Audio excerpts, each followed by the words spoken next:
tryna outshine nobody, I'm just shining where I stand. Black American man, I was built to hold my own with a steady hand. Soft voice, hard-earned shine, love deep, move right. When I show up, it's respect, and that love stay bright. FBA, that's the way. FBA, that's why. I walk in, they look twice, cause I got that FBA sauce. FBA, that's the way. FBA, that's why. Real ones know the whole room shift when I step with that FBA sauce. FBA sauce. FBA sauce.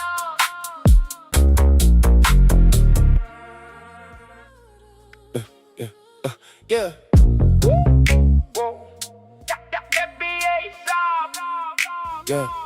Yeah. FBA, that's the way. Hey, yeah. Clean walk, head high, whole room feel that glide. FBA with the stride, got that calm, that pride.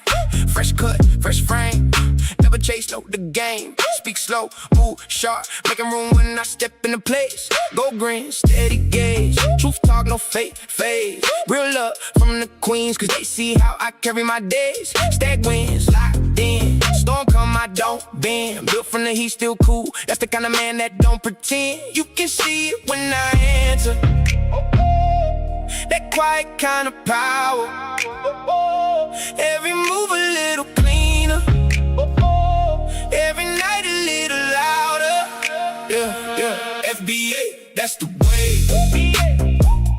FBA, that's why. I walk in, they look twice, cause I got that FBA sauce. FBA, that's the way. FBA, that's why. Real ones know the whole room shift when I step with that FBA sauce.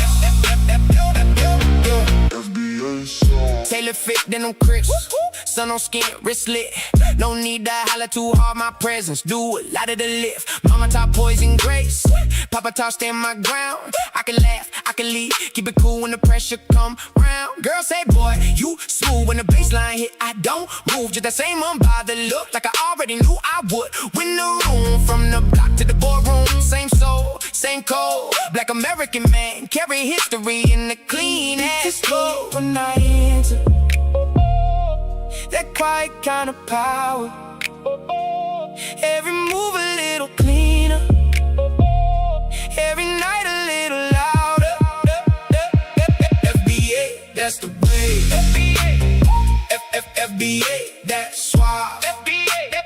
I walk in, they look twice, cause I got that FBA sauce. Scott Free is going live. Let's go. In 5, 4, 3, 2, 1.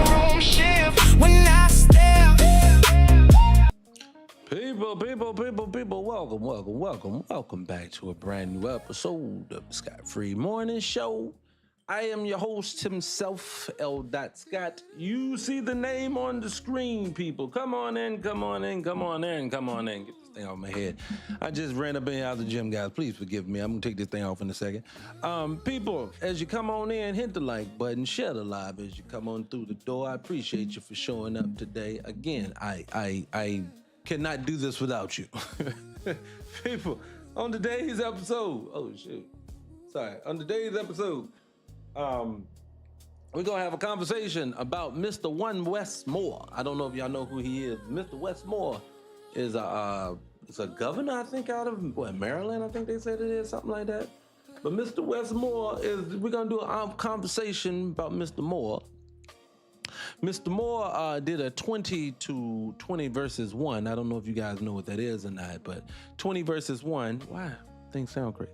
There you go. 20 versus 1 is Jubilee. It's a platform where they basically bring in people and then they'll put one person in the chair and then they'll have people come in with opposing views and they'll do that. So on this episode, Mr. Wes Moore, who is, I don't know if I think he's a Republican now. No, I mean, if I'm not mistaken, I don't know.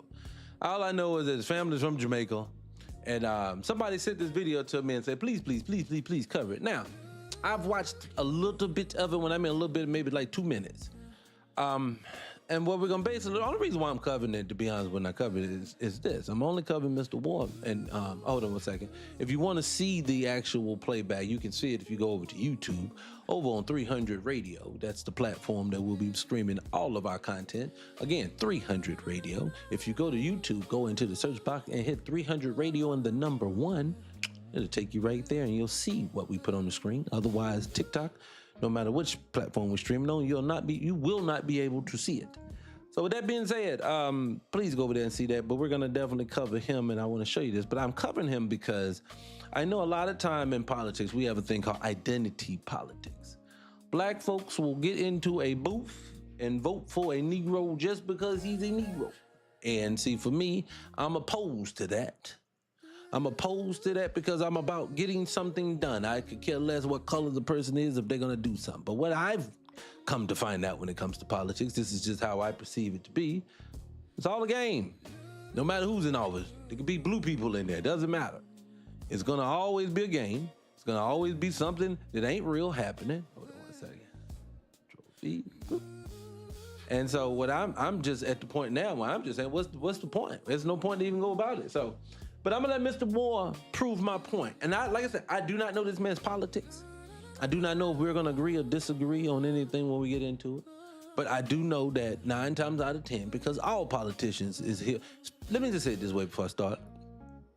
All politicians that they put in front of you, that you get to know by name, Mr. Wes Moore from Jamaica, Mr. Byron Donalds from Jamaica, Mrs. Jasmine Crockett, and you see all these different people. As you see these people, you already know that something ain't right, because why do we know these politicians? Like, I am not in Mr. Wes Moore's district. Why do I know him?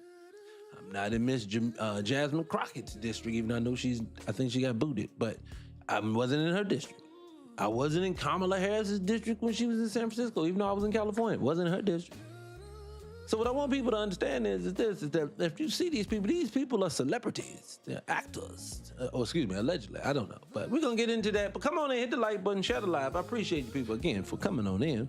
I missed yesterday's episode. Let me get a little homework out the way before we get started. I missed yesterday's episode because I'm getting the website back up. People, when I tell you, you're going to love the website. I'm going to encourage everyone, once the website is live, it's going to be live in a few days. Once it's live, I encourage everyone to go and watch. When we start streaming, go watch it on the website. Because on the website, we'll be able to run videos and movies and all kinds of things that are going to be happening over there. All the music, it's going to be video centrals. And it's going to be an amazing place to be. So I definitely encourage people to go over there when it's live. I'll tell you when it is. Until then, definitely go to YouTube, hit 300 Radio and the number 1. If you are on TikTok, my backup page is called L.Talk. I named it that because I just be sitting up here talking. So my L.Talk page, my L.Talk page, backup page on TikTok. Please encourage everybody to go over there and click on that, because eventually they're gonna get this scot-free.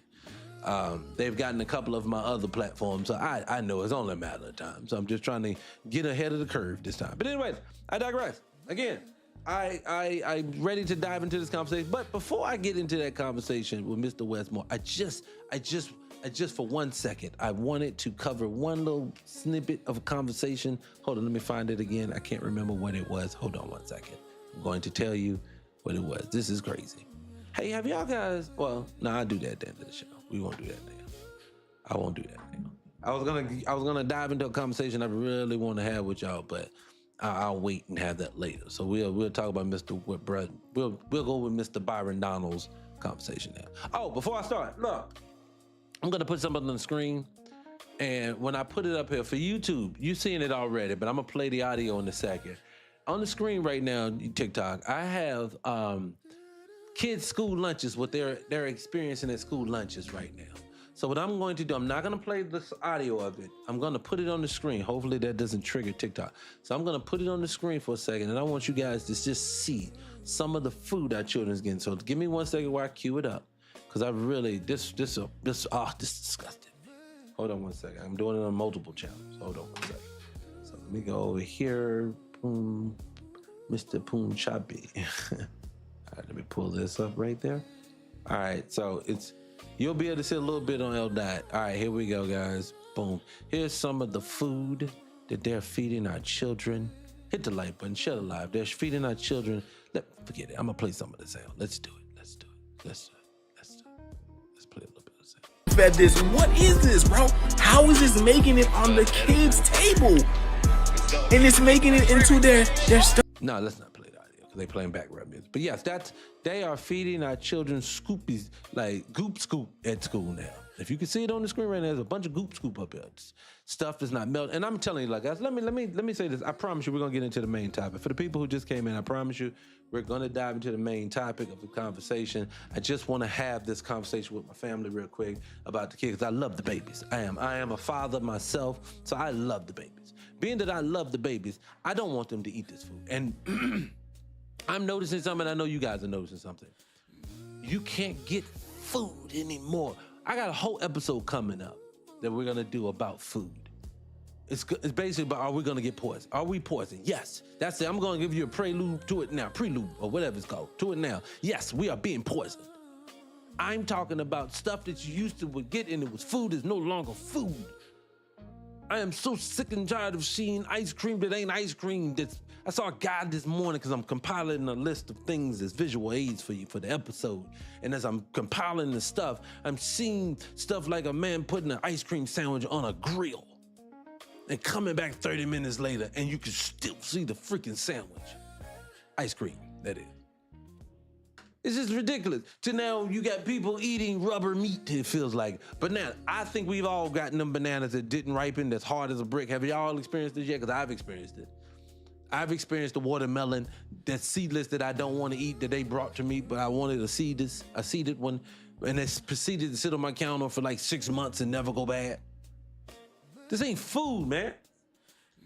I'm too sick and tired. Look, I'm ready to travel abroad soon. And as I'm doing my research of the areas that I'm going into, people are telling me, oh my God, I'm living in this area. And all of a sudden, like one lady, I was just watching this morning, I was working out.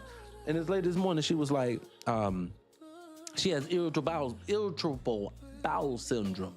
And I don't know if you're IBS, if y'all don't know what that is, but that stomach get the rumbling and tumbling. And you better get out of the way when a person has IBS. But she had that. She said, so of course, she don't eat ice cream, things like this. You can't have the dairy. No, it'll tear your stomach up. We lactose intolerant. But she said she's overseas. What's the country? I think she was in Vietnam or something. The lady was over there. She's like, I eat ice cream now. It don't bother me. You know why? Because the stuff that they're feeding you here if it is food, it's so laced with chemicals, man. And then you got to stop and ask yourself, why? Why? Why do you people proceed to poison and don't tell me it's about profits, man. It's about profit. You don't profit yourself into oblivion. Yeah, man, they're so greedy. They're pugning themselves into process. No, this is not about profit anymore. This is about extermination. This is about slow, methodical, you ain't looking extermination. That's what I see. Let's take your water supply now. I mean, just this year alone, some of the articles and things that have came out about the water supply, about the food supply, about the air quality, about things that should not be laced with all kinds of chemicals, and it's like that, and it's in your clothes, it's in your covers, it's everywhere. I said this one episode, you wake up getting fed chemicals and you gonna get them all day and you gonna go to bed with chemicals all day, every day. And for some odd reason, I don't think people understand this stuff is crazy. Anyways, I digress. I was gonna go off, I could go off for 62 days about this subject. I just know that at this point, people, you either got two options at this point. Now, we either get to leave this environment. See, I get it. A lot of people are leaving. Let's talk turkey, and let's just talk turkey, okay? A lot of people are leaving the United States for greener pastures and lower cost of living, and I don't blame them. But then I also say to myself, what is the end game? What's the end game if we all do it? You get what I'm saying? If we all do it, if we all go abroad, we know we have given up our birthright, our homeland, and then we've let them basically price us out. Well, wait, before we get there, because I don't have a problem with any of us going abroad. I appreciate you. I want to do it. I'm ready to do it myself soon. So I want people to know, even though I support it and I respect it, I just think, How about we divert some of this energy to, let's basically force them. Let me say it with my chest. Let's go ahead and force these people like Mr. Westmore that we're ready to talk about in a second. Let's go ahead and let's force these people to do what we need them to do, to represent their districts like they were supposed to do and not themselves, because that's all they do. Remember, before these people get started, I'm ready to get into Westmore. Let's go and dive into this young man. But let me say this before I get into him. This is the thing. You have to understand this. If it is about helping the people, you're gonna have to show us where you've done it at. Like I just said, we're talking about the food supply. We're talking about that. And watch, I did catch these first few minutes of this conversation. So, and I'm gonna highlight this now. Just watch what Mr. Moore is hanging his hat on why voting is important still. I just want you to listen to what era, what time, what he's talking about, what is it, why it's important. Let's see where he starts. And after we just talking about today, 2026, they giving goop scoop to our children in the school system. They are putting lead in everything that we buy in our store. They are putting fentanyl and all the things in the marijuana. I've seen it. So with all that being said, let's get the plan a little bit. Let's see what he has to say. Let's get him started. Let me make sure, because I know I'm gonna probably go to the commercial out the gate. Hold on. Governor of Maryland. This is the first political office I've ever held, and today I am surrounded by 20 non-voters. All right, so here we there you go. I knew it was coming. Hey, hold on, what's that guy? All right, here we go. Surrounded claim is nothing shapes policy more effectively than your vote. All right, if you want to debate this claim, please get to the chair in 3, 2, 1. Hi, Wes. How you doing? I'm Nassim. Nice to meet you. Nice to meet you, man. So I kind of want to hear first why you think nothing shapes policy more than your vote. Because I've seen it firsthand. I have seen how everything is a policy decision in our life. The water we drink is a policy decision. The air we are breathing, that is a policy decision. The neighborhoods we're policed and how we're policed, that everything Well, let's go and start out the gate. Mr. Moore said that this vote did all this, the air, the water, the all that. Now let's just say, isn't it all messed up right now? So, Mr. Moore, probably you should not be sitting here having a conversation with 20 random non-voters and be having a conversation about how you just spoke out your mouth. You know that this stuff is being controlled by policy, then you may be wanting to try to implement some policy. Can you tell the people at the end of this spiel what policies you've implemented for all the messed up water that we got right now? How you can't drink out the faucet? Do y'all realize the water that come out your faucets, you shouldn't be drinking it? How in the do you tell some people that your water's so bad you can't drink it, but it's in your skin, it's on your body? That means we shouldn't be doing none of that. Mr. Moore, why are you sitting here with people talking about this stuff? You should be fixing it. Let me say this before I get started too, because I know I'm gonna be on a ranting mode. I'm in a rant day. I feel it. It's coming. I think this is what bothers me more than anything else. These people do not do anything but talk. Oh, let me get started. Let me slow down because I'm ready to get into it. Let's go. Hold on. Let's go. I have realized and learned is a policy decision. And I think about for my own family. Like, I don't come from a family that's used to making the policies. I come from a family that's used to suffering the consequences of them. And so I know that the policies that are being made in our name, with our money, with our tax dollars, but oftentimes they do not reflect what we actually hope for. And that's why I believe that we have a responsibility to make sure we have the right people in the right seats that are making the right decisions that are actually on our behalf. So I want to point to a historical example first, the Civil Rights Act of 1964. Yeah. And that was kind of come about from a movement rather than necessarily getting to the ballot box. I'm not going to speak for everybody here, but I know for me, I feel that it's more effective to mobilize in the streets or protest in the streets rather than sometimes going out to the ballot box where I don't feel the candidates represent what I'm looking for. Yeah. So I think there are other ways of participating in shaping policy rather than just voting. No, and I think it's a very fair point, but also I think it's also important to remember what was the goal of the civil rights movement, right? The goal of the civil rights movement wasn't just to protest. The goal of the civil rights movement was to get to a civil rights act. No, nope. Well, first and foremost, no, it wasn't. That wasn't what it was for. That's what you gave us. See, people got to realize, remember this, the Civil Rights Act right? The Civil Rights Bill and all that other stuff. Calling it civil rights. Black folks won't run around calling themselves civil. That won't civil rights in the 60s. That's some shit y'all, some sugar honey iced tea y'all put on them. Black folks was protesting. Y'all out here was this separate but equal. That's one. And then two, y'all being violent in our neighborhoods. The same way you violent today. So it was just a social segregation. So what you did is you said, let's integrate them socially, but let's still harm them in every other way, financially, through the criminal system, all these other ways. We still harm them the same way we're doing it. We just gonna integrate them socially so we can take their money too. So you gotta realize, well, I'm already going on a tangent. Let me stop. That ain't where we're going today. We staying on topic. I'm gonna stay on topic. Let me stay on topic. I was ready to go off. Sorry about the echo over there too, guys. Hold on. Oh, and you're right. It ain't just the Democrats down there. What's my man now on Facebook, on YouTube? I swear to God, it ain't just the Democrats. All of them. It's all of them.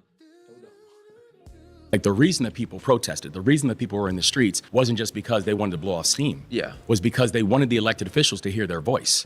And so we don't get things like the Civil Rights Act. We don't get the Voting Rights Act. We don't get not just the right to vote, but we don't get like things like the desegregation of schools. We don't get the elimination. Can I tell y'all something? And you know what this is called? This is what we're gonna call the Jedi mind trick moment of the day. Mr. Westmore is talking all negatives for black folks. That is a negative to talking about desegregating schools. Negative. Integrating your school systems. And negative. Integrating your businesses. Negative. All this is negative.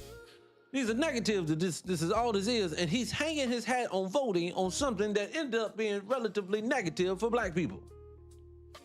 Again, I always tell people, black people had a better existence in Jim Crow other than the terrorism that they had on their communities openly. But having your own communities, having your own established businesses, having your own surroundings, being by your own folks, being in business with your own people, having images for kids to look at. I always say seeing is not believing, believing is seeing. If your children do not see something with their own eyes, they're not going to strive to be anything like that.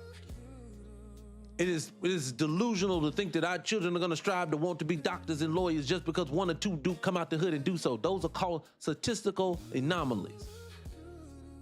But the reason why the hood goes into the next generation is because the rule says you're going to stay impoverished because you're going to do impoverished things. So well, anyways, I don't even know where I was going, but it was somewhere. Elimination of policies like separate but equal just by the protest alone. What happened was it forced these politicians to do a better job of actually representing our views. And so that's why I think the protest does matter. Like our voice does matter, but what the protest is actually helping to do, it's helping these politicians to wake up and realize that if you don't do what we are telling you to do, we will remove you from office. Okay. I have to stop it there, and I have to say this. This is a valid, first and foremost, we never do that, for one. We just give them an excuse. Let's be example. When you say, if Barack Obama didn't do anything for you in 2008 to 2012, why did we vote for him again? Because we was hopeful and we thought he cared. He didn't. The Republicans are finding out the little toothless hillbillies and people like that voted for Trump and they love Trump. Trump didn't do nothing for you in the first 4 years. He did nothing for your first year and a half over here. He's not. They never are. You keep voting the same way. No one waking up and holding these people accountable. No one ever does it. You want to know why? You can't. People forget. I would tell Mr. Westmore just like this. Why don't you go out there if you run in the district and say, we just gonna do a vote in our district. Whatever the majority wants, that's what we're gonna do. You do know they could do that, right? My thing is just like this. And let me say this before I get back into it. I think all politicians should know when you get into a position, you should be doing things that the community wants you to do. And then once you find out what they want from you, the majority of them, then you go try to produce that for them. That's what you do. That is quid pro quo to me, something for something. But for some reason, it seems like the only people when you, like Mr. Westmore, just gonna do whatever some politician, some person with some money gonna want him to do. He don't care nothing about what we want. So that's why I say this hold them accountable thing, that don't really fly with me. Because no one ever holds anybody accountable. So I hate to be that guy, but the claim specifically says nothing shapes policy more. And I don't personally think that the Civil Rights Act of 1964 would have happened without the movement. And that's why I'm arguing that the movement is what really provoked that to even happen in the first place. Yeah. I guess my question is, how can we feel that candidates today are going to provoke this change and provoke the policies that we want without, kind of protesting without giving them our vote in the first place? Well, I think the protest is actually important, right? Because I think the protest is helping people to make sure they hear our voice. But then what also happens is what the protest then does, it leads us and allows us for a greater opportunity to make sure that our voice. Hey, look, first and foremost, I can't listen to this boring talk for so long before I had to stop it. I had to hear myself more than I hear them. But let me just say this. Aren't y'all tired?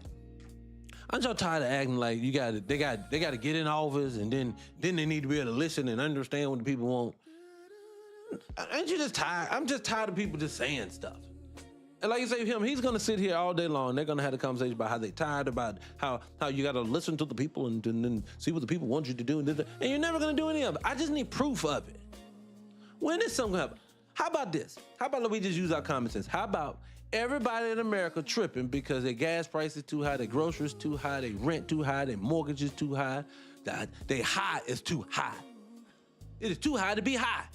And it's just high all the time. So all this is going on. Mr. Westmore, why y'all need someone to tell you that it's too high?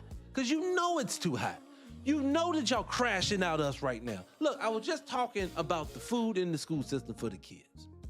That means the fact that y'all let Monsanto's, I don't know if I can say that on here, but Monsanto's, they just got to prove that they don't even have to tell you the chemicals they putting on your food no more. So you think people are slow now, wait till you see what's gonna happen in the future. If you think your children can't sit still now, guess what's gonna happen? It's gonna get worse in the future because they flooding us. And he knows it. He helped vote these people in. See, to us, this is why I don't like politicians. Because they talk to us like we too dumb to know what's going on. I love TikTok Shop. I do. Please don't ban me for using the word dumb. Because every time you turn around, you just don't understand what you're looking at. And if you could just understand what you're looking at, then no, I need you to say this to me. How is it pre-COVID, that thing they stuck in your arm? Why was it that a soda was $1, now it's $4? What is your justification for the inflation? Oh, now it's the gas. The Iran. That just started. Oh, we had to go over to Ukraine. Why don't you stop going over to people's places? If that was real, it ain't, allegedly. I don't know. But for some reason, it's always an excuse, but we got to take the burden of what they decide to do. Think about it. When you decide to go drop a pum-pum on Iran, you are implicating all the 350 million Americans, and you're saying to them, we're complicit because we're going to pay for it. You didn't ask us, did we want to go to war? You never asked us, and then the consequences of not asking us to go is you say, hey, I got to give you $82 at the gas pump to put inside of a Honda Civic. So my problem with everything is the fact of we got to keep taking the grunt and the burden of what these people won't do. They need to be removed, all of them. This is not a democracy. A democracy works like this. The majority rules. We would vote on every major decision. They said that's too complicated. If I can vote for Love Island, I can vote for my own existence. I promise you I don't have no problem doing it. How about you have a vote day where we all sit down and we go through all the votes this year. We do it one freaking time that year. You don't make no more decisions until that year, just like tax day. So that way you can't sneak shit on people and put this in the back and slide that in. You are trying to crash us out. I tell people all the time, stop getting behind politicians. I brought up last week, I did a whole episode on Andrew Gillum. Andrew Gillum, they sat there and told us him and Stacey Abrams was the saviors of black folks. Florida, look out, here comes that man. This is a meth head. Excuse me, I love TikTok Shop. I am so sorry, I shouldn't have said that. I know that one's gonna get me in trouble. So twice now we've been caught with the narcotic and then nobody's gonna say nothing. Sorry, no, Angela Ross, stop sticking up for that man. That man that went out there, he done made his own decisions. Let him do it. If he can't stop putting that down, let him go out there. Don't crash your career out, even though I don't care for you either, but don't crash your career behind the dude that like to do that stuff. This man got a family. So again, these people are not good. These people are celebrities. You are voting for them to become rich. Barack Obama went into office $100,000, came out $70 million. What? Anyway, let me keep going. Sorry about that, guys. Hit the like button, people. Share the live. I appreciate you for showing up today. Who sent me that too? Fatherhood, I appreciate you. voices heard with the elected officials. What was one of the goals of the civil rights movement, right? One of the biggest impacts of the civil rights movement was the Voting Rights Act, right? No. The Voting Rights Act was the thing that actually gave people a Imagine this, people. Imagine a person says, hey, guess what you got? You got the Voting Rights Act. But here in 2026, we still talking about just voting and we ain't got shit with it. Look, we've lost more ground since the time we got the Voting Rights Act to today. You know how much land we have lost? How much wealth we have lost since the 1960s? How many businesses we have lost? How many schools we have lost? How many neighborhoods we've lost? I get called all the time, oh, you're hateful. Oh, God. No, I want to be, when we are successful, I want to mirror that. You say, learn from your elders, respect my elders built. Your elders destroyed what my elders built. I just want what I want. I honestly tell you like this. I heard a guy the other day. I was out somewhere, and guy in the barber shop. I was at the barber shop. Dude was in the barber shop. He was like, we were talking about reparations, and he was like, look, I would forfeit my reparations if they would just leave us alone. Like, really, just leave us alone. And I got to think about that thing. It may actually, I probably won't do it, but it's worth a thought. I'll just say it that way. And the reason why I say it's worth a thought is because do you know what we would do uninhibited by them folks? We would go from shit to sugar in no time. Yep, we build it, they burn it. But we would go from shit to sugar in no time. How do I know this? Because we've done it before. Remember, they said, if you take their story, they said coming out of slavery, we had a 2% literacy rate. By like the 1880s, we had a 90% literacy rate. Why? Because black folks can thrive, black folks want it. We are not degenerates, people. You know what makes us degenerate? When people do things like this, when they go to your neighborhood and they drop off GMO stores, your grocery stores have no healthy food in it.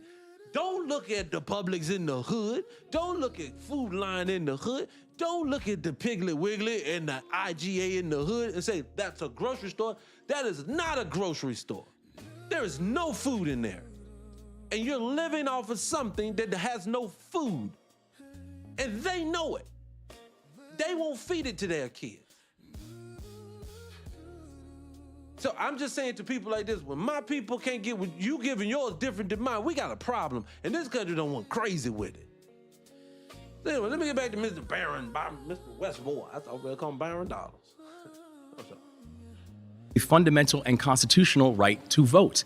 That we could have all the protests in the world, but at the end of the day, you were telling me that I could not select who my elected officials are going to be. Yeah. And so one of the goals of the civil rights movement, and one of the biggest takeaways from the civil rights movement, is actually the Voting Rights Act. The Voting Rights Act would not have happened without protest, but the vote. Okay. How about if you asking black folks, or black, I ain't say black, but you asking 29 voters in 2026 why they didn't vote, why we talk about the 1960s? See, this is what kills me. You can't, Roland Martin, people like this, you can't keep holding your hat on the 60s and the 40s and the 30s. Why you ain't doing that now?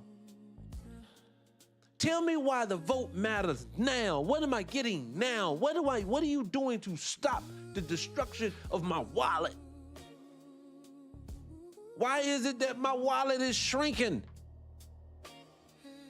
And you ain't gave me a real reason. Side note, people, just stop and ask yourself, why is there inflation? Can someone explain to me what inflation is? I don't want you to give me the story of what they done definition on Google. I want someone to tell me why this microphone, pause. I'm grabbing like a goddamn, this microphone right here, if it costs $5 today, why does it have to cost $15 in 5 years? Because somebody wanted to jack the price up. What do you say? That's how I look at it. I want someone to tell me why stuff had to go. It doesn't make sense why stuff changes. It's only somebody's being greedy. And okay, so someone actually asked this country, why would you they said Rome fell, Greek fell, Mali Empire fell, the great American dynasties that were here in the Americas failed. They were so amazing. They said to hide them bitches. They all failed.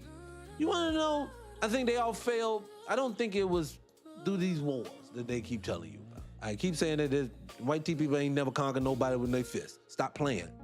That's a fairy tale they like to tell people. They ain't whooped up on nobody. So you gotta ask yourself, these things infrastructurally a lot of times fall. You stretch too thin, they fall. Because this is what's happening now. Because it makes no sense that at every turn, everybody and their mama trying to get here all the time. And you're opening your floodgates for everybody to come here. And then you think to yourself, why is it so expensive? Why are you giving the worst food to the people? This is the greatest place on earth. This Ringling Brothers right here. So if this is the greatest place on earth, why is it that Thailand got better food quality? They got better services and at a cheaper rate. Just go to Turkey, you get better medical care. You go to this place, you get, why is everybody else doing it better? But this place is where everybody wants to be. And you proceed to not make, like, why is everybody building better architecture than what we produce it now? Do y'all realize the greatness that you see in this country of architecture? It's just old world stuff. This ain't them. They build boxes now. You go over to Singapore and Dubai, they building this place into this magical wonder. They're stepping into the new world. America building boxes and feeding paper to its people, lying to them about all the history that goes on here. That's why I say, to me, none of this makes any sense. Anyway, I don't want off on a tangent. Let me finish. Voting Rights Act was the thing that gave people the right to vote to make sure we can get elected officials that actually represent our views. And I'm not going to disagree that voting isn't an integral part of democracy and provoking this policy that we're looking for. Yeah. I'm arguing that it's not quite as effective as the movement itself. I think that the movement itself, coming from people who were not politically disengaged, but actually very aware of what was going on in America, I feel like the conception around non-voters is that they're apathetic and they're not kind of understanding what's going on in our political landscape. Whereas I think it's actually quite the opposite. I know for me, I didn't vote because I was too engaged. I felt like I couldn't morally get behind either candidate, especially in like 2024. So that's why I feel that voters now, it's more rational not to vote because of the candidates that were presented rather than... I mean, listen, I think the frustration that you have is actually very much shared have to speed this up, by guys. me. And the truth is that when I told my family that I wanted to run for governor, like, I had to convince many members of my family to vote for me. You know what I mean? See, that's ridiculous. You know how horrible a human being you must be. Your own family don't want to vote for you. I'm sorry. And it's not because we're not cool, like, we're cool. It's I had to convince them to vote because I think the frustration that you're talking about is real. But I would say if your voting rights were not important, why are they working so hard to take them away from you? All right, let me peep game to people who don't know no better. I'm gonna read the comments in a second, but game is this. The reason why they fight so hard to take your vote from you isn't because if they finally get it, you're gonna go back into the plantation. There is no more plantation. You live in one now. It's called Earth. It's an open plantation. You can't go here, you can't go there, you can't do this. You own the plantation now. You just living comfortably. So hopefully, some of it. But this whole notion, hold on one second. If your voting rights were not so important, Good luck. why? Shit, yeah, I meant to pause as well. But that whole notion that we taking your voting right, if we take your vote because we focused on it because it's so important, it's not important. I just need you to have something to look at while we're doing all the stuff that is important. Every day you hear it on the internet. Every day you see online. Every day you catch an article. Every day you see the truth. Y'all ever saw Men in Black, that part of Men in Black when Will got in the first one, he got with the old dude and they went to go look at they had to go check the headlines and they went to the tabloids and he was like, oh, this is real stuff. One thing I learned about white people, they do hide things in plain sight. This is how they move. So what you're thinking, you're looking at and you're focused on what we need to be. This is the vote. This is what's going on. Then you gotta think, no. Your enemy is unseen. It's that lead in that cup you drinking out of every day. That they're manufacturing it to you and advertising it to you and allowing the company to sell it to you in mass. That's the problem. That is Monsanto's is now a politician is on the board at Monsanto's, and then he's also now a politician, and he goes back and forth intertwined, and then they all part of a group, and then they also go to the Fed. You know, they all work together. If everybody working together and they just interchanging out, then what I'm telling you is your vote don't matter. They are doing to you whatever they want to, and you chasing around the piece of paper. You getting the sticker. Sorry, I love TikTok, y'all.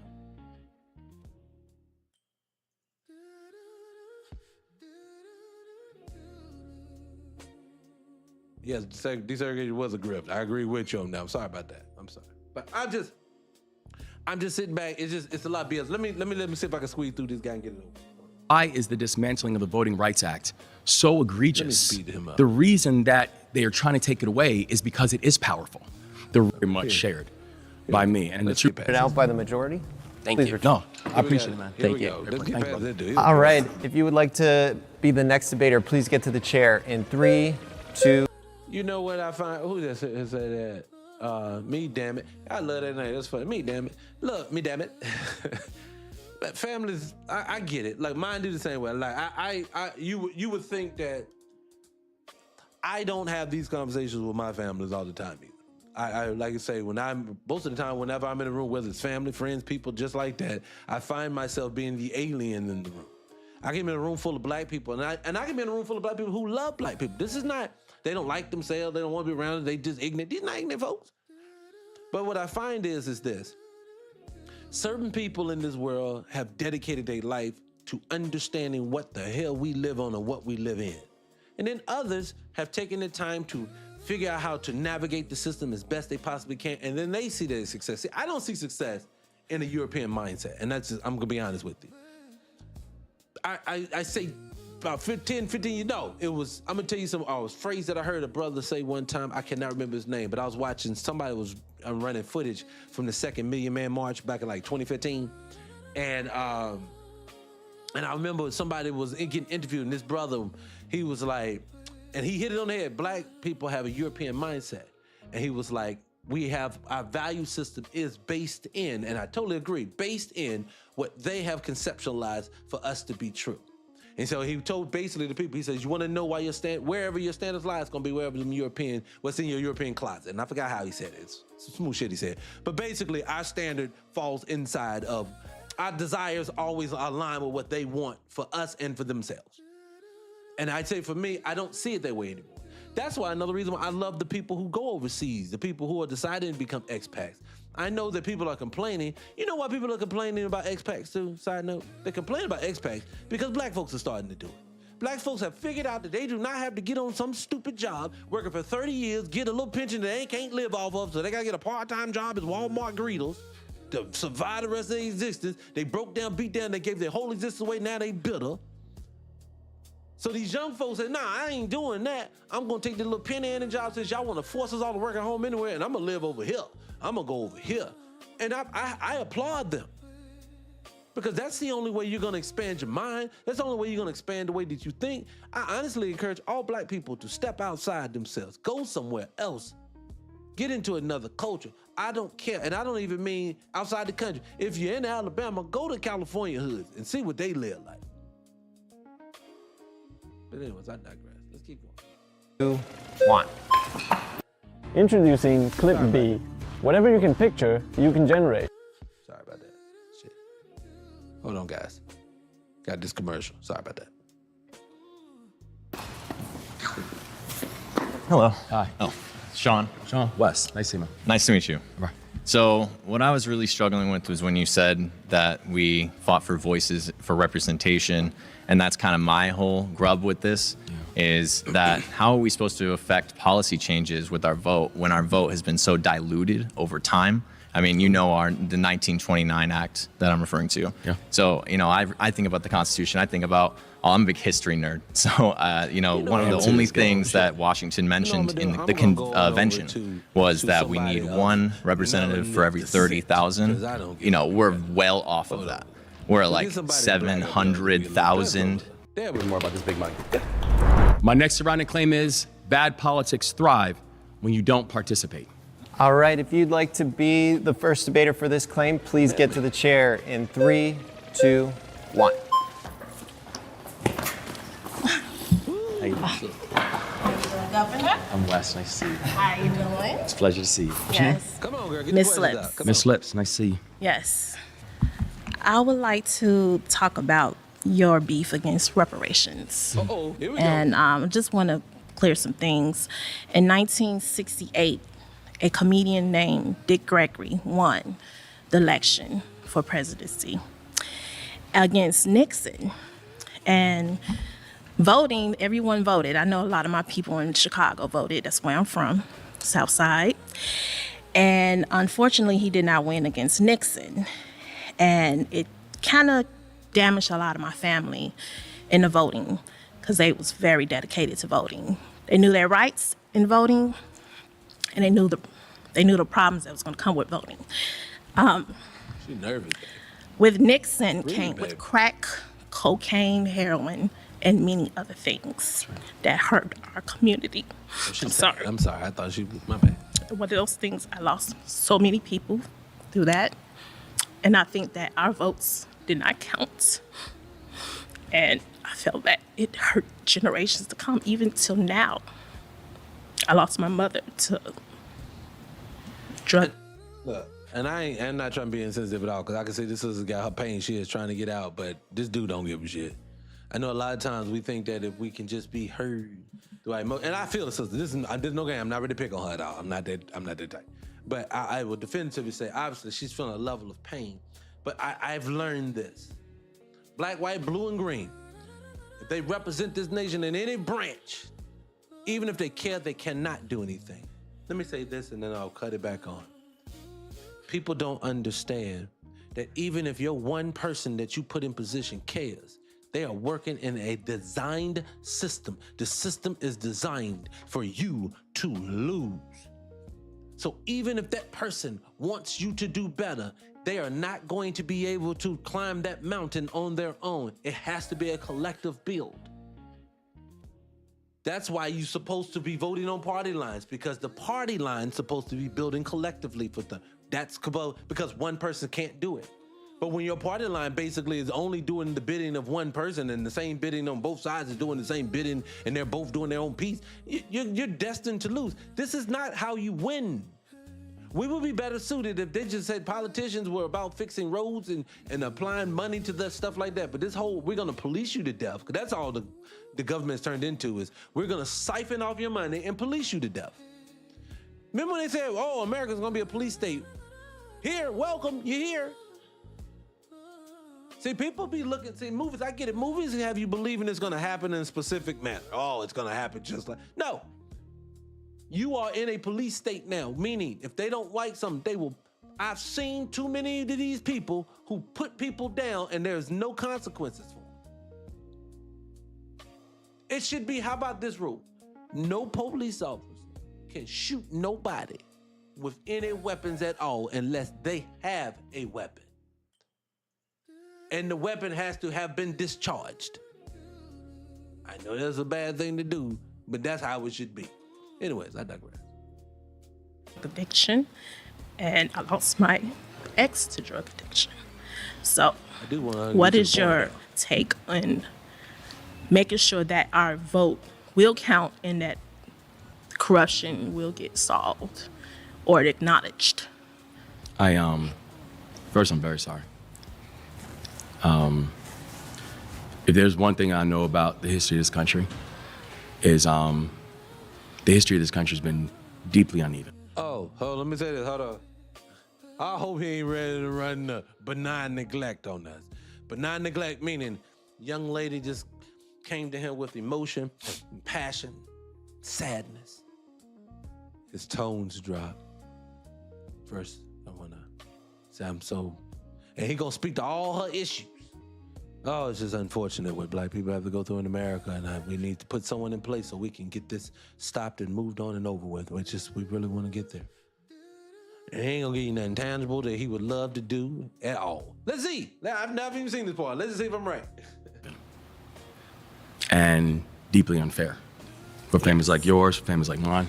Yes. And to your point, there's no one who needs to remind any of us that there are answers that this question, that this country has still not answered. I also know this, and this is why policy does matter, is we come from a history and a legacy when oppression and segregation and institutionalized racism wasn't just condoned, it was the law of the land. Okay. Right. That we are literally a century ago when we had Klansmen openly walking through the streets, being welcomed into the White House, Yes. when we had He there right now. people being lynched. See, I told you. You said, see, I don't know if you're talking to me, but this is what I expect. See, benign neglect means I'm going to address your issues, but I'm not going to do anything about your issues. I knew that he was going to start telling us about how Jim Crow and how the KKK and how this is that. I knew this was going to happen because it's the same playbook. This is why I don't vote. What is the point when they're going to do the exact same game every time somebody corners them on things like reparations? Stop telling me the history of what we've been through. I think we've all know it. We exist it. We live it. So since we live it, you don't need to tell me about what it's like. I get that. What the are you going to do about reparations?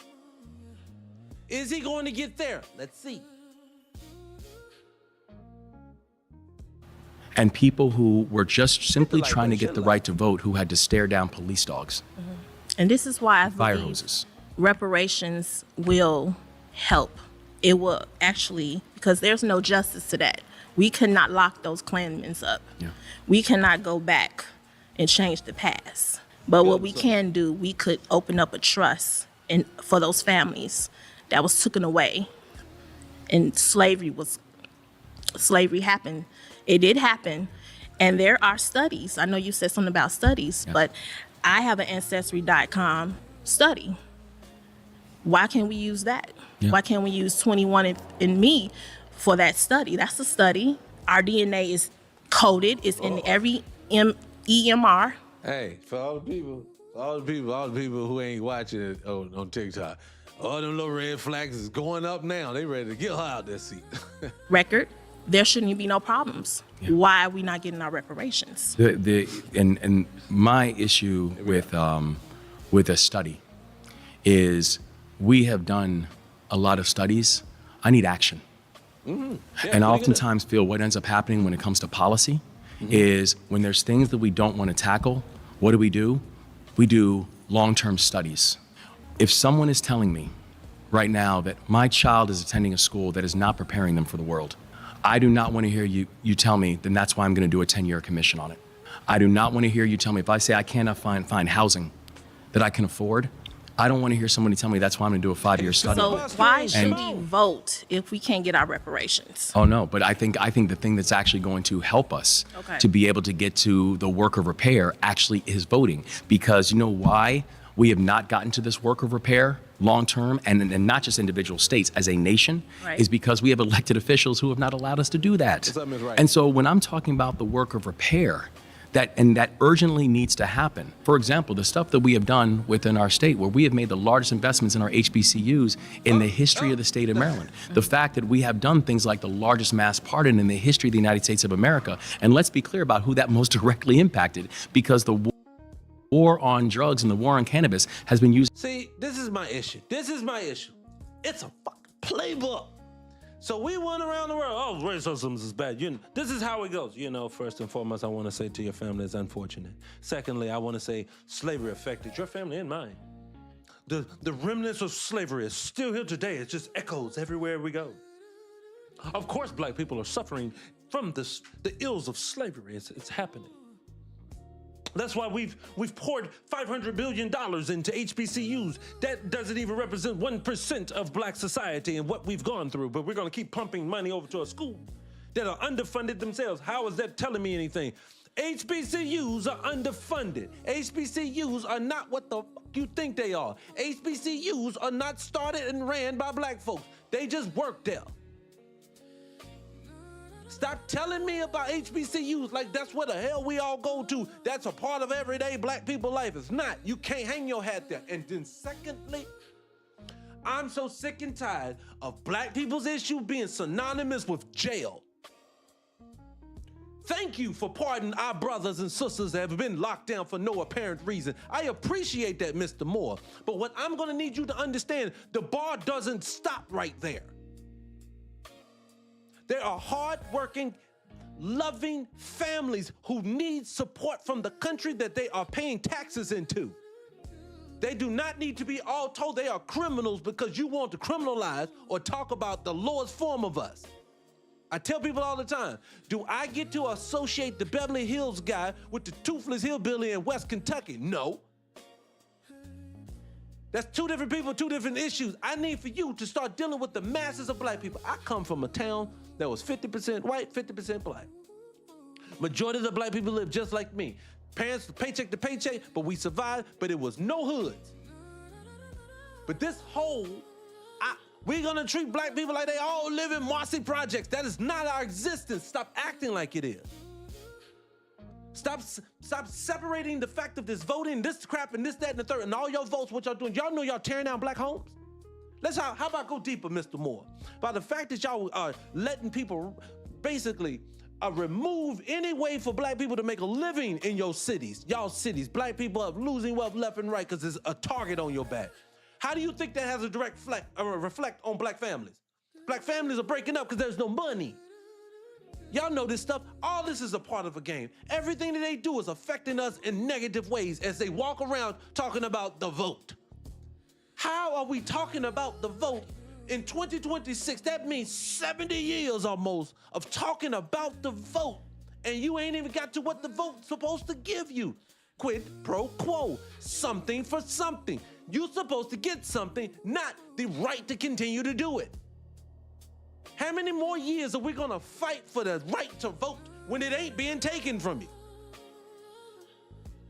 Remember 10 years ago, they running around, these same people running around 10 years ago talking about your grandmama at 90 ain't gonna be able to vote no more. If we don't learn, get this whole, we need to remove the voting ID problem.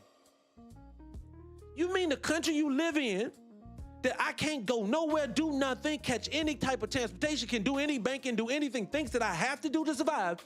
I have no ID and mass numbers in black society? No. That makes no sense to make that the thing that you stood on for about 10, 15 years. I remember hearing the Democrats talk about, man, they're trying to put this voter ID. I don't care. My grandmama, my great-grandmama to be a fact, and she died in 100, excuse my language, I love my grandma. She had an ID. Her husband had a driver's license. It was like number 7. That was his driver's license. I'm playing. His driver's license wasn't number. But it was a short number. It was like 3 digits. Like 115. You think it was 115 person to get a driver's license? I don't know. So what I just want people to say is that this is Mr. Wes Moore. He's running the playbook, and I think he's a Republican. Am I not right? Somebody can check me if I'm wrong. But if he's a Republican, he has the same playbook that the Democrats run. They run the same game. This is why people like myself say, I don't care what party you in, because it's the same game when you corner them about specific things that black people want. They have a playbook to follow. You step outside that playbook, you are now going to be removed.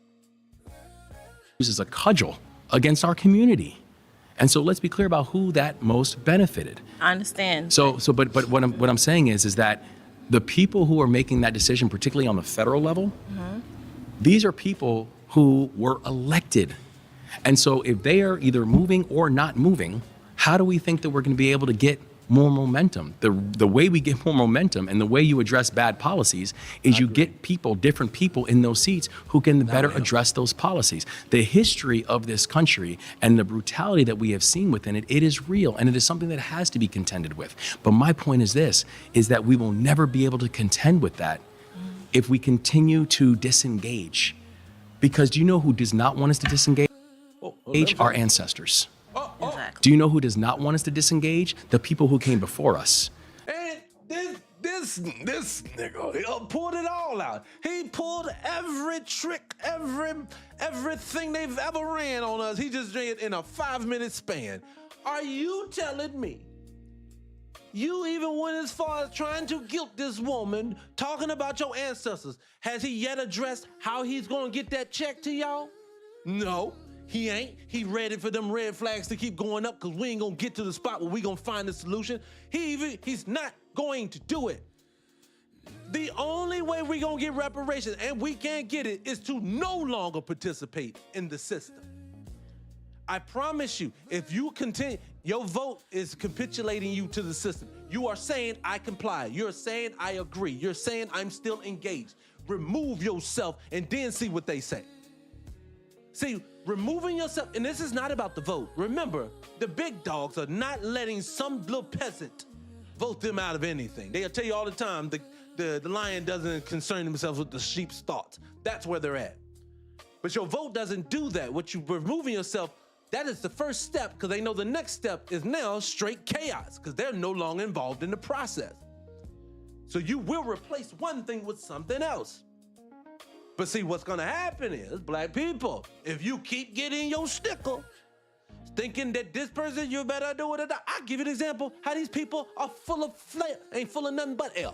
Hot air and BS. I'm gonna tell you how this. If you've been watching the show for a while, Ms. Wright is in the room. I appreciate you, Sugarfoot, for coming in. I heard you. I'm with you. She knows like everybody else knows. I've talked about Roland Martin, with love. I've talked about Roland Martin with love.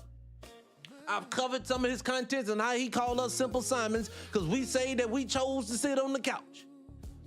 I've watched this man say that is not a political strategy. You just giving a vote to Trump. I've heard this man say this over and over and over and denigrate people like myself to turn around.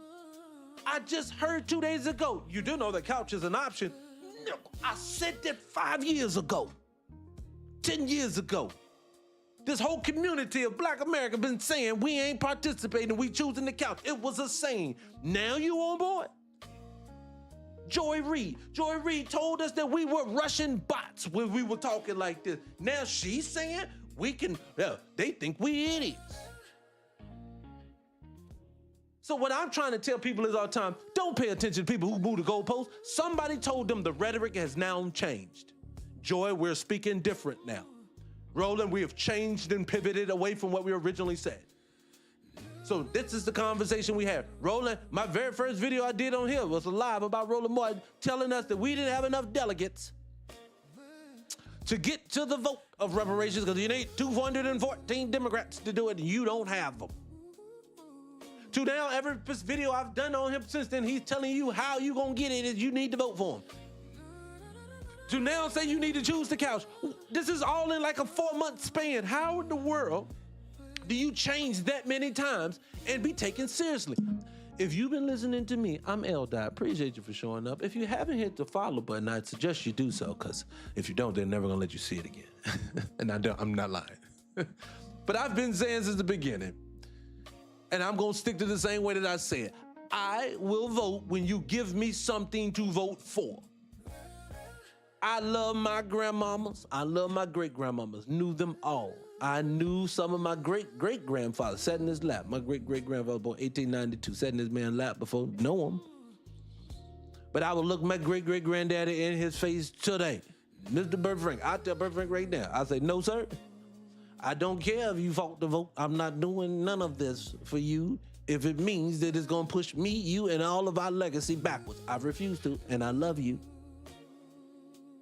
And that's with no shame. You not gonna shame me into doing something that I disagree with just because my grandpappy wanted to vote. My grandpappy also wanted $1 million. He ain't never see that. You think me? I'm just saying. Anyway, let me let this lady finish and see if she gets it off. Let's see if she gets it off. Because I see now they're gonna remove her before she get to the solution. Do you know what they want us to do? They want us to use our voice. They want us never to lose the power that they fought for. They were the ones who earned that. They were the ones who stared down police dogs, not us. Yes. And how disrespectful would it be to them? No, today's people, we just had to stare down the barrel of guns from the people who were served and protect us. We just staring down the guns of Karens who get to walk into people's places accidentally and do things to them, and she gets to walk. We got to stare at these white deep women violating our children in these schools. Let me stop. I forgot that. If I start talking this, they get into it. I just don't like it when people try to minimize the current existence. See, y'all ever notice this? A person who loves black people, a person who stands for black people today is a grifter, he's hustling the community. He don't love you. He doesn't want anything for you. But all at the same time, we love Malcolm, we love Martin, we love all these people, we love them. But for some reason in current day, there is no one to love. Why? Because they demonized them at the same time. Remember, Martin and Malcolm was not favorable to all black people. They got told they were horrible people in their time too. For some reason, you can't have someone that's good in your current day. For me, I say to people all the time, I will be consistently the same person. You will agree on some things, you will disagree on others. But one thing you gonna always get from me is I love black people, I support black people as a family. I am a black family advocate. Me wanting the best for us makes no sense for me to sit up here and grift off of us. I can't fix it. My daughters, I love them all. I guarantee you in their 20s, we have conversations. I hear about the dating pool that they have to go through. I hear about the horrible situations because men and women don't know how to communicate with each other. This is our responsibility to make sure that we are fixing our own shit. I don't want them to fix anything. They won't fix it. Believe me, if you're waiting on your country to come fix it for you, reparations is not fixing it for me. Reparations is a debt owed. The same way child support is owed, the same way student loan debt is owed, this is a debt that's owed. You're not gonna shame me and you're not gonna act like it's a fucking handout. But outside of that, get out of my way. I don't want your government. I don't need you to come police me. I don't need you to come teach my children. I don't need none of that. So reparations can't be an education. I don't want you to educate me. You see what that got us, haven't you? Let's use our common sense. This is critical thinking over here. Since the 1960, from 1865 to 1965, did you see black people with some of the most educated people in the world? Have you ever read a book from a person in the 1930s? Go read a Carter G. Woodson book and have to pull out a thesaurus to go along with it because this brother is intricate with his words. What has happened since 1965 and all of these civil rights and integration rights and all of this BS that we've done? Our children can't read. This Miss Mary Mack is going to college now. So again, this is the Jedi mind trick. You keep acting like being amongst these people, having these people a part of our mix is going to be something positive. Can you show me where it happens?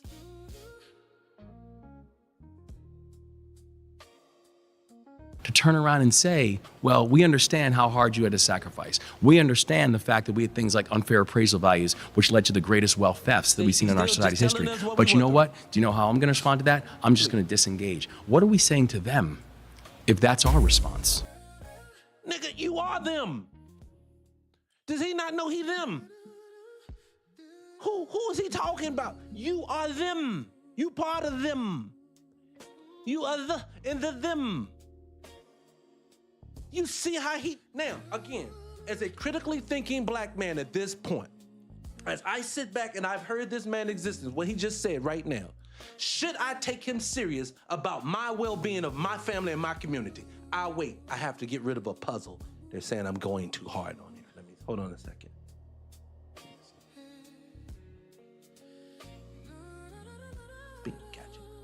So what I'm just saying, this is what I always say. They vet everyone before they let black folks or anybody critically thinking speak to me. You want to know why? Because then they will be forced to show you their hand. Mr. Westmore has shown his hand to me and now to the audience, my family. Y'all see Mr. Westmore going into it?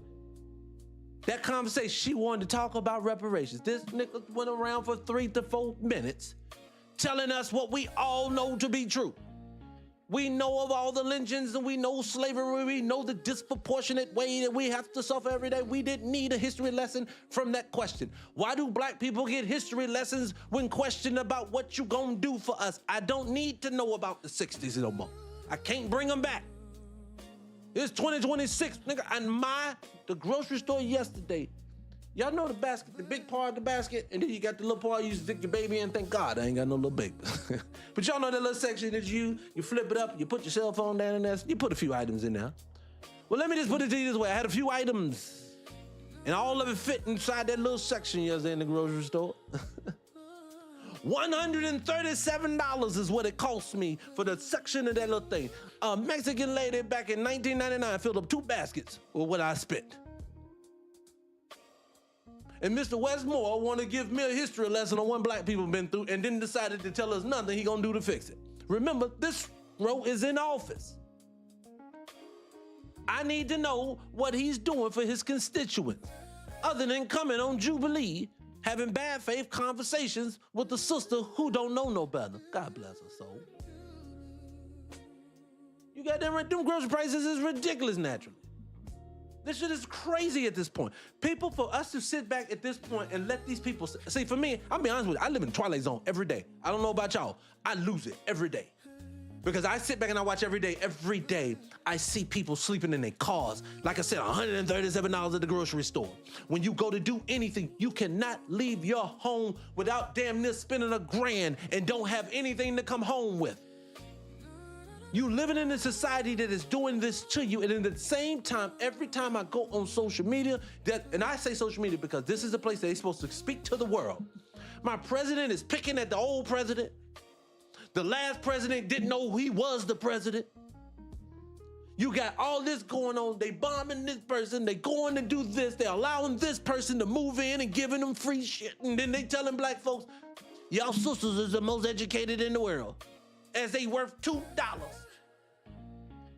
Black man, and they told you, black man, you ain't shit. Yes, of course he ain't. If he can't work, I keep telling people, do the experiment. Whatever city you in America, drop in the comment section where you at too. Let me know that you hear people. I do want to know where the people are coming from. But I want you in your city, wherever you at in this country, I want you to say to yourself, where do you see the heterosexual black male at all? And I ain't talking about one. I was in the grocery store the other day. I saw one nigga in the store, one that was straight. Now this is Atlanta. I get it. But it's crazy. Oh, now you're in the city with me, boo. I'm in Atlanta too, sugar. Hey, sugar, I didn't know you was in Atlanta. Mississippi. Man, I'm coming down there. I got to go to, hey, get in my inbox and tell me where the amphitheater in Mississippi is. I want to go down there. I check it out. I definitely want to check it out. Palm Beach. I love West Palm Beach. Lucky down there, talk. Alabama. Mobile, one of the baddest places in the world. Your city, who told me that? I want to tell somebody that. Rock, do you know about your city? Have the great history of your city? Your city was one of the oldest black cities in this. It was a black, I ain't gonna call it black city. It was a black Mecca. Look up your history. Go look up King Tuscaloosa and look it up and check out your history. Your history is amazing. I love Memphis. Memphis got some real black folk. Mississippi. I appreciate it. But anyway, let me get back to it. But I'm just saying, I understand what we are going through, and these people are just running game on us. And they're allowed to sit in front of us every day. Again, everybody do this today when you get off here. Not now, do it later. Columbus, I had to get up there. I've never been there. Sugar, look. Oh, who said they in Arkansas? Ashton. Ashton's dad. Look, I've never technically been to Arkansas. I'm gonna get back to the story, but I've technically never been to Arkansas. But I drove through. And brother, I was driving to California from Atlanta. And when I drove through, man, I saw a tumbleweed like going down the interstate. I said, man, let me get out of this state. What is going on down here? Side note, woo. I shouldn't be talking like this, but I'm gonna get back. I promise you, give me 2 seconds, I'm gonna get back to the story. 2 places that I had weird experiences with my trip from Atlanta, driving cross country from Atlanta to California. That Arkansas trip with that tumbleweed, that got me. I was like, what in the world? That was Arkansas. And Arkansas, it's like majority of the trip was on like a 2-lane highway. It was like 45. I was like, why 40? Ain't nothing out here. Ain't nothing out there where I was going. But that's one. And 2 things I always say. When you go through Alabama, Alabama's a beautiful state. Beautiful state. You travel out there, especially if you go places like Birmingham, places like beautiful state. But for some reason, when you hit Mississippi, everything get dark. Like, if you're traveling at night, like, it's just like the street lights just go off. It's like, welcome to Mississippi, and everything just get dark in Mississippi. And I remember I needed gas. What's going on? I know we deep in Arkansas. I was just driving through, so I didn't see nothing. But I needed gas. I was driving through Mississippi, and I stopped at this one gas station. It was the middle of the night. I remember that. I had my whole family in the car. Everybody was asleep. I needed gas, got out, and I kid you not. Now, I got that thing in the car and everything, but something told me when I saw the environment that I was in, I needed to get out of there. So I didn't stay in Mississippi long. So I went to the next stop I could get, got gas, got the fuck out of there. I didn't stop again until I got almost past Texas. But anyway, I digress. Anyway, let me move on. Y'all got me playing now. Anyway, but let me let this lady finish, because I know he ain't gonna finish. He ain't gonna say nothing. Hit the like button, share the live, people. So why did you veto it? I have to jump in there. You've been voted out. All right. Thank you. Thank you. Thank you. You too much love. Thank you. Jane runs a camp. Sorry about that. They be having them commercials. Hold on. All right, if you would like to be the next debater, please get to the chair in 3, 2, 1. Come on, brother. How you doing? Nice to see you, bro. Oh, God. Nice to see you. Hey. For all the people on TikTok who can't see it, this is a black man sitting in the chair. He done already dapped up and hugged this mother. So you already know this is probably a tether. I'm just okay. And for the American, he probably either a tether or cool. Let's see. Good to see you. Thank you. All right, first, before I start anything, I need to just say one thing, brother. You look really good. You're talking really amazingly, and you're doing amazing today. I want you to know that what you're standing up for, what you've done so far for my people, and also the people of Maryland is absolutely phenomenal. I don't want to disregard any of that work you put down. And the people that came before you would be very proud of what you've done so far. Thank you. I just want to highlight something that you said that sort of triggered me. You said a few things, but... Side note. You know I know when there's a tether in the room, too. And again, tether is an action word. I don't think all foreign black people are tethered. I think majority of black people globally are not tethered. I think tether class is like coon class of black folk. They don't make up the majority, but when they on the screen, I'm going to talk about it. Goddamn it. And this dude here, I can always tell you, them motherfuckers talk too much. Like, a tether, like, this is what happened. They've taken black American boys don't talk enough. Now, this is one thing I'll say. This is what I say. I am critical where critical needs to be. Black boys today, articulate yourself better. Learn, get out, get some books, read a little bit more, expand your thing, grow some confidence, because black American boys are very shy, very quiet, very reserved, very inward. I know that's the Cheeto diet. It ain't your fault, but we need to rectify that. But these foreign dudes, nigga over here, they're so enamored with them folks that I think they patterned themselves at them. So it's like, let's over talk and let's speak. And you be like, God, please, sir, just ask the question. Don't nobody want to hear this dissertation because you want to show people how intelligent you are from Nigeria. I don't care. Anyway. I think the biggest one is that our ancestors would be very disappointed if we chose not to vote. And I think that's a little disingenuous. Because think about 1791 in August. But yeah, that's all that, and I agree with the nigga. The Haitian Revolution, what happened? They literally congregated and said, we are going to burn the houses and cut every slave master's head. Think about black... Hey, brother, yeah, you can, look, TikTok, I don't condone violence. The Scott Free Morning Show does not condone violence in any form of fashion unless acts, or unless, anyways. But no, this brother, stop talking like that. Wall Street, what happened during Black Wall Street? We literally united and said, hey, look at us. We could build our own system. We can make our own thing. Yeah. We don't have to be part of the wicked system that is America, because what was America founded on?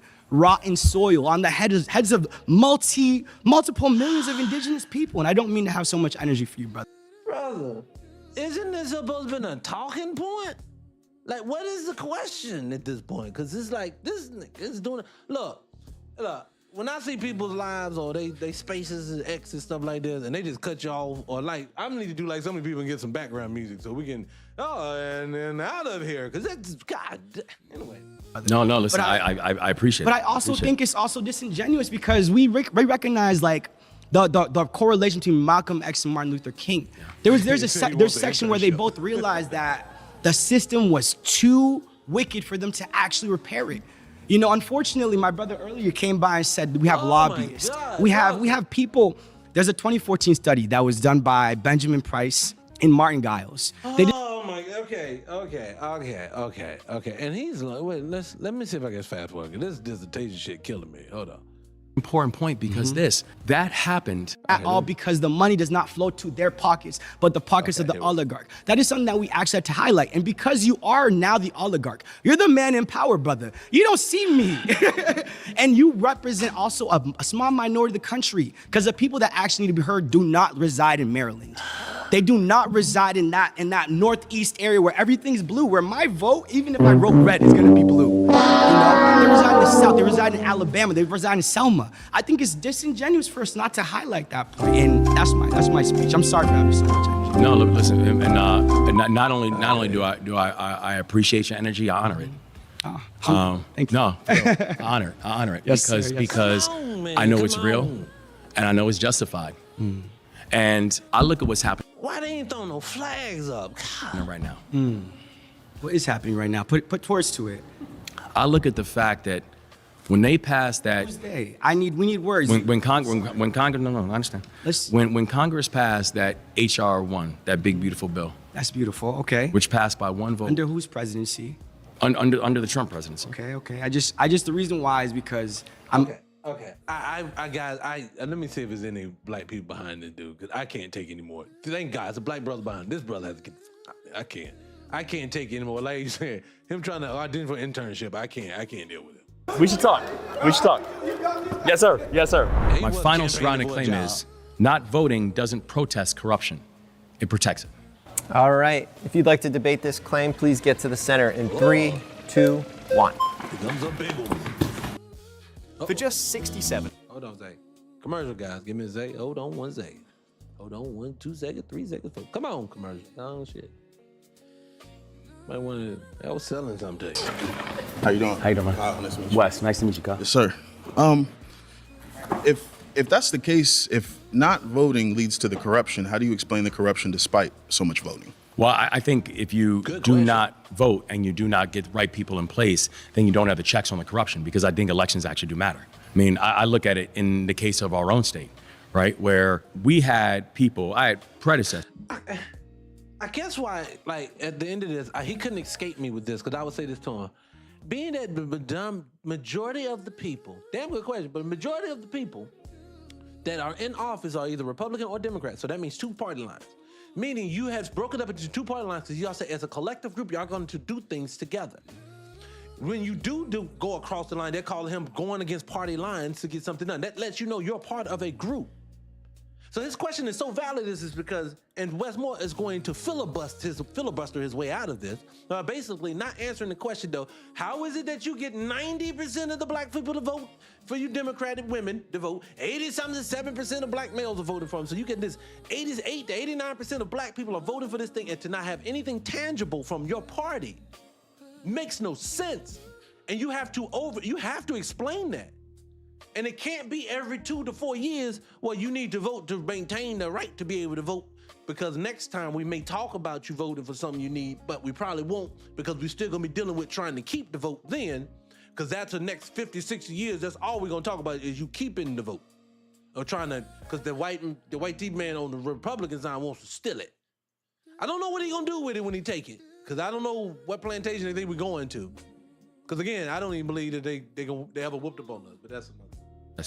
Who were literally deciding transportation lines and then buying real estate near the transportation lines. That we have a president right now who is spending his time literally investing in stocks and lifting companies up, and then them getting DOD contracts like what we just saw with Dell. So what did Biden do that lifted the people up? Because nobody's doing anything. See, again, they keep acting like that it's the other one. See, when I see a Republican space, all he sits there and do and say, see, you remember when I got in office, this happened. The other side over there is doing this. Nigga, this one blames this one blames this one, but at the end, I suffer. Let's use the analogy of a family. If you went to family court and y'all had a man, a woman, and a child, they're gonna say, if y'all doing all of this toxic behavior, man, Republican, if y'all doing all this toxic behavior, woman, Democrat, and your child is sitting here suffering, they're gonna tell you right now, y'all bickering is causing the child to suffer. But in turn, one side gets in it, they're gonna blame the other side for the next 4 years. The other side gets in it, they're gonna blame the other side. I watched when Biden was in office. The campaign strategy for everybody was blame the Republicans. What Trump just did this 4 years, he was in there before Biden got there. That was what everybody did when the Democrats was in office. You asked them a question about what black people need. If you were able to ask them a question, when you cornered them about something black folks had to have, the best that they would give you is, you see Trump crashed it out, right? You see Trump crashed it out. But when you ask them what are they gonna specifically do for you, it's never anything. I've never seen one time where they say they're gonna do it for you. And then when the Republicans are in office, they're gonna say, that nasty old pedophile was in there and they're gonna get. You know why Republicans are easy to get? They've made it easy. The reason why the Republican Party is made up of nothing but white people is just because majority of the white people majority of them have this nature about themselves that they have to be superior to black people. If they are above black people, they are doing fine. If they are below black people, then they're not doing fine. I give you a classic example. You do know the feminist movement had nothing to do with wanting equal rights with her man. She didn't like the fact that the black man got something her couldn't get first. That's what that was all about. See, I have to tell people this all the time. Get back into some old history, physical books, learn the world for yourself. Because that BS that they fed us through that school system has you effed up. I'm not effed up no more. I was effed up, but I'm not effed up no more. And I mean in this way. Now I'm effed up in other ways, but not in this way. In this way, I'm not effed up. I do not see myself as inferior, consciously or subconsciously, to any other group of people. When you understand that nobody hates this hard, goes through this much to make sure that they're gonna throw highways through your communities and drop crack on it, and they're gonna put lead in your water, they're doing all this stuff to you while they are ushering in a whole new group of people, tells you something's different about you. So I'm gonna take that as a badge of fucking honor. I'm just behind enemy lines. So what I need for other niggas like myself to do is say, you are not inferior, sir. If you were giving, I give you a classic example. If you saw Rocky IV with Rocky and the Russian, the reason why Rocky whooped up on the Russian was because Rocky had to go out there in the woods. Rocky had to go out there and fight. Now this is all fictitious, but you get my point. This is an analogy. Rocky went in the woods, Rocky had to fight, Rocky had to do all this stuff. He battled with it. Well, the other guy's in this comfort, inside this little gym, getting his little steroids, everything, and got his ass whooped. It's grit. You need it. Black folks have that. Do you realize every time, I ain't gonna say every time, just look at it this way. Black people survive every day. We are like the 15th, 16th largest economy in the world. We have higher economies than some European nations. And that's out of sweat, blood, and tears. That ain't got shit to do with no one helping you. You're doing it despite no help. And you trying to tell me you think somebody is comparable to you? No, sir, ma'am. Everybody and their mama want to be you. I'm sitting here watching a Vietnam vlog, hip hop playing. I'm watching people in Nairobi, hip hop playing. People in Ireland, hip hop playing. Everywhere that you go is your people. How does a bunch of people who are marginalized dominate the whole world socially? People are getting, I saw this white tee lady on Instagram the other day. This lady was dreadlocking all the white tee people out. As they tell you all the time, ooh, you just ugly. No, that is a projection. This is something I do want black people to get. This is what did it for me. I swear to God, this did it for me. Every negative thing that is put on black society, from black women being angry to black men doing this and everything being something in between, I promise you, is a direct reflection of who they are and how they see themselves, and they project it onto you. That is no BS whatsoever. At the same time, they will tell you that your woman are ugly is the one that the man wanted to sneak out with when his lady was laid right next to him. When they tell you the black man ain't good enough, but at every turn he gets in it, he dominates it. That's why they don't put you in it. You gotta understand that everything is a projection. When they say, black men, you're the most violent people on the planet ever, you need to be removed. Who the fuck are you talking to, white tee man? Do I need to line up the level of destruction that you do on a day-to-day basis, and you wanna project that onto me because you did it with a suit on? No, sir, I don't take that. No. You're not gonna talk about Tyrone in the hood because he took some Lucy's off of the Arabs at the store counter compared to you stealing a whole neighborhood. You could miss me. I think when black people get that energy about themselves, when you understand when I ain't standing here by myself, I got a collective right here with me, that's when we ain't gotta wear it no more. See, it is the subconscious thought that you need them. The subconscious, they have been feeding us, taking care of us for so long that you feel like you're gonna fail. I'll give you an example. This is no different than a person who was on food stamps and they said they're running out. This is no different than a young lady who's going to school and she's supplementing her income by going to school. Don't even want the degree, but she needs the money to finish school, to pay the bills. When they say, ma'am, you're running out of funds for school, there's no worse feeling in the world. But you know what you found out to that sister, to that brother, to those people who went through that? You were all right at the end. Black people have a survival tool like nobody else's business. Let me slow it down.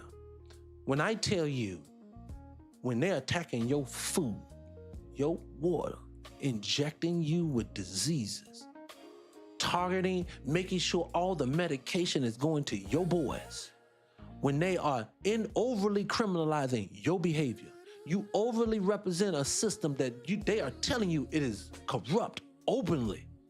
When they do all these things, don't tell me that you are beneath these people. You don't go that fucking far to try to take out somebody that you are superior to. I laugh when I hear these people say things like, you guys are just people wouldn't feel you don't think nothing about. Do you think of an ant?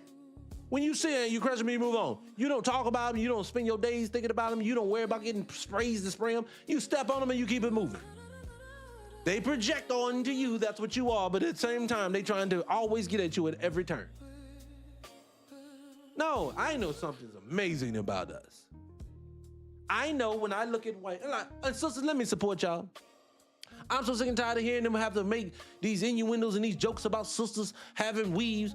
Every tip, newsflash, people, these white tea women got so many extensions in their hair. They got so many snap-ons in their hair. Don't miss me with this, it's a black woman thing. No, black women have to take the burden of things that a lot of times they ain't even doing as a collective. But the Asian lady who touching little things all day at her job and chewing up garlic and spitting it in the jars, they don't get to put that on them. The goop scoop out of East Indian, they don't put that on to them. They cooking with their feet. Don't nobody make them say, the must level is on 1,000. Don't nobody say this, all of this, but we got it. No. Yes, them women wear them extensions in their hair. Yes, these women, I give y'all some news. I was just telling a sister this the other day. You wanna know why the real skinny woman was always so popular? Why they kept making it, why the model was skinny, why this and that? Because that's how they built by nature. They sticks and poles by nature. They don't have curves by nature. So of course, they're going to make their stuff sound hot because they can't get what you get. Now, fast forward today, BBLs and everything. Now they done discovered when they can inject other people's fat. They cleaning up other fat from dead people and giving it to new people. Have you heard this trend?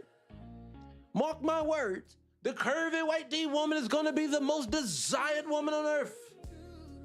Why? Because now she can mirror you, sister. You're the originator. When they say they like tall, dark, and handsome, when they in these tan bins, giving themselves cancer, why are they doing it? Because they're trying to be you, while you're thinking you want to be like them. No, I say to black women, you think you want to be them solely because they live a comfortable existence. But if you want a comfortable existence, one of these generations have to become the foundation so your daughters, maybe even you at your end, but your daughters' will be able to have their existence, and then they don't have to no longer have a subconscious thing of having to backdoor trying to look like somebody who's trying to look like them, if that makes sense at all. I watch the world, how it moves, and everything majority that we fall for is just a projection.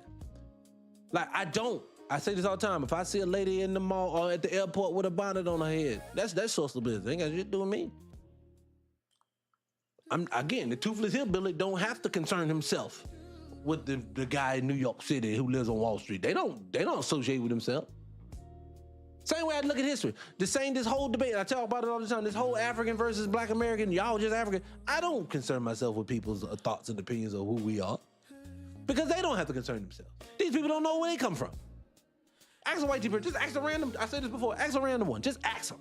Ask one of them, just literally ask one of them. Uh-oh, they got me froze. Literally ask one of them and say, hey, where your family from? They gonna say, got a little bit from Ireland, I heard a little bit from Spain, a little Italian, I don't know, a little German. They love lying about and say they're German. And they only say German because German has that, hell, they got that guy. So he's like a symbol of strength is what it is. Newsflash, dummy. Though, excuse me, I love TikTok Shop. They don't even realize they overly love it on the guy who said, hell, that guy. They overly love him. But remember, well, let me stop. I don't have any touch the subject. Let me leave it alone. None of this stuff makes any sense. What it is this. They have convinced us that we are not amazingly great people. And what I'm telling you are all those things and more. Don't let them fool you. But I'm gonna let them go a little bit further. I wanna hit this one last guy and then we're gonna get out of here. And so the thing is, elections do matter because the people who are sitting in the seats can actually control it. You know, what happened, if you look at what happened in Maryland, I've actually taken on these utility companies and we have capped compensation for these utility executives. Elections matter. When we turn Maryland from a red state to a blue state, and we have now a chief executive who says, we're not gonna tolerate that. That in Maryland, we now, if you're looking at how supermarkets and these large-scale chains are actually doing price manipulation and hosing people based on the data they have on their cell phones and adjusting prices because they're actually using your data against it. Well, Maryland became the first state in the country that has banned that now. Elections have consequences. For sure. There's no shortage of corruption. I ain't gonna say nothing, because that's what he held his hat on. Okay. But earlier you mentioned Dr. King. What I didn't hear you mention is economic withdrawal. Are you familiar with his, in your opinion, what do you think got Martin Luther King killed ultimately? Well, man, look, I can't speak to what got Dr. King killed. Well, but you're familiar I with know, his last speech in 1968, I I believe. 100% am. And I also know that economic withdrawal and economic financing, it actually does matter in terms of the decisions that we're making. That yes, we have to make sure that we are putting the right elected officials in place, but we also have to make sure we understand the value of our dollar. That when, for example, when we are watching the Voting Rights Act fall, when we're watching representation and black representation in southern states that is being pulled and people being disenfranchised right before our eyes, my question is this: why is anyone having a conference in Louisiana? Why is anyone deciding to have their business in Florida? Why is anyone allowing that to take place in these individual states? So and you would agree that if they were to just explore that, that'd be more powerful than voting? I don't think it would be more powerful. I think these things all are tools, but I think still it fundamentally comes back to the idea of voting. And you know why? Why would we have a conversation about economic disenfranchisement and why we have a conversation about economic uplift? The reason is because you have... Enough. Like, listening to a politician tell you what they... Look, first of all, just imagine it. Two places of life that I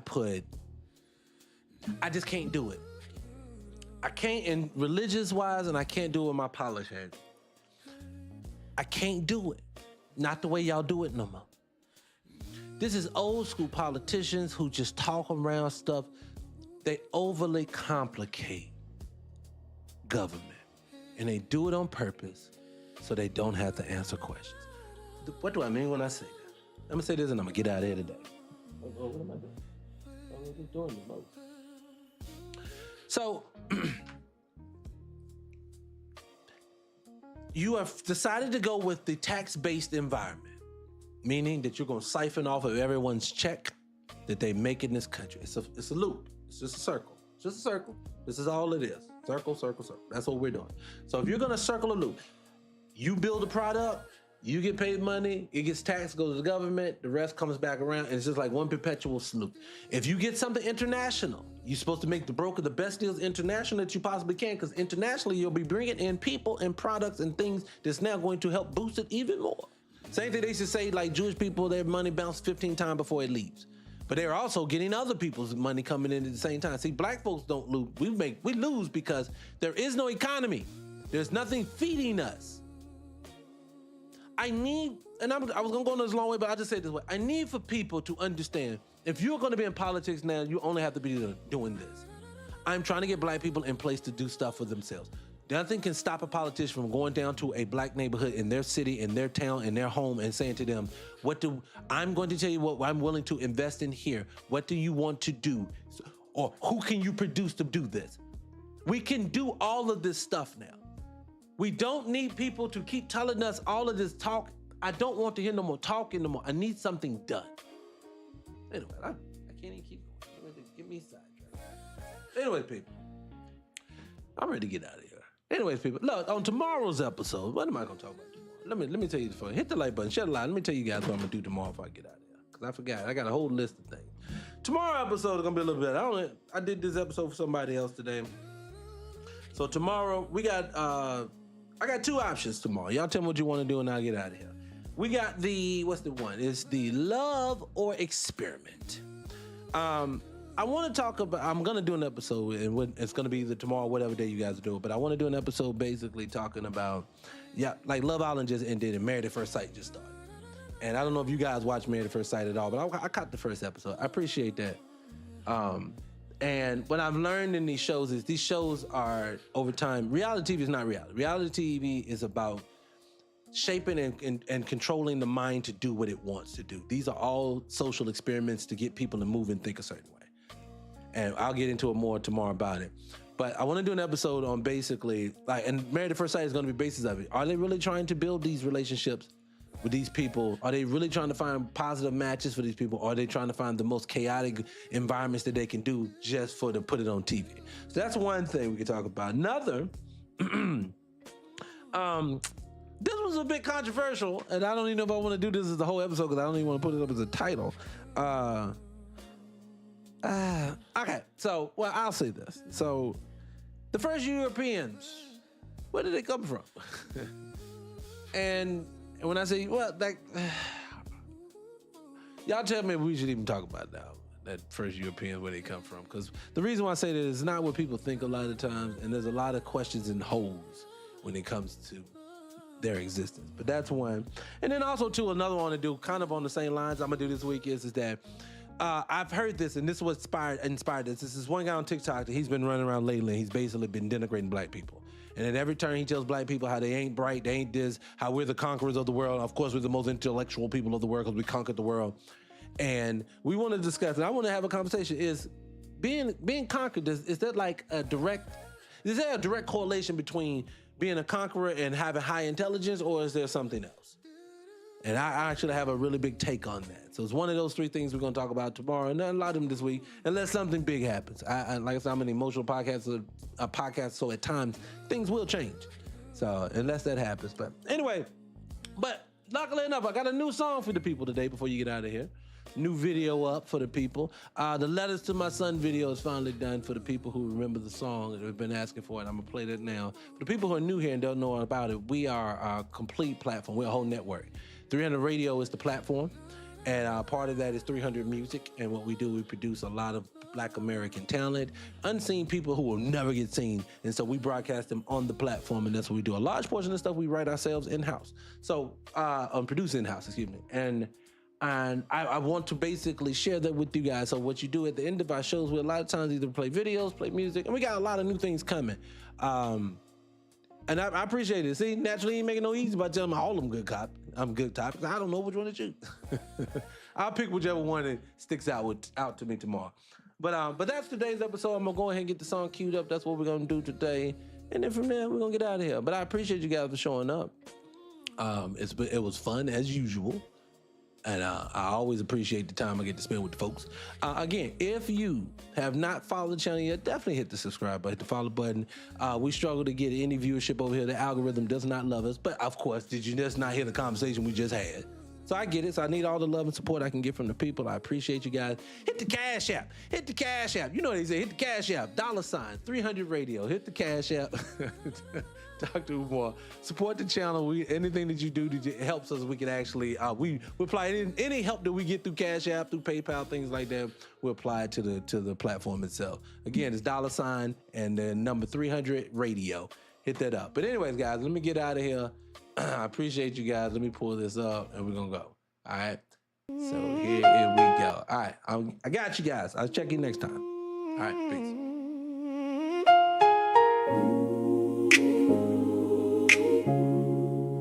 Oh, yeah. Yeah. Dear little man, I'm writing from the smoke. From a world that can be cruel, but I learned how to cope. Black skin, big dreams, same sun, different rain.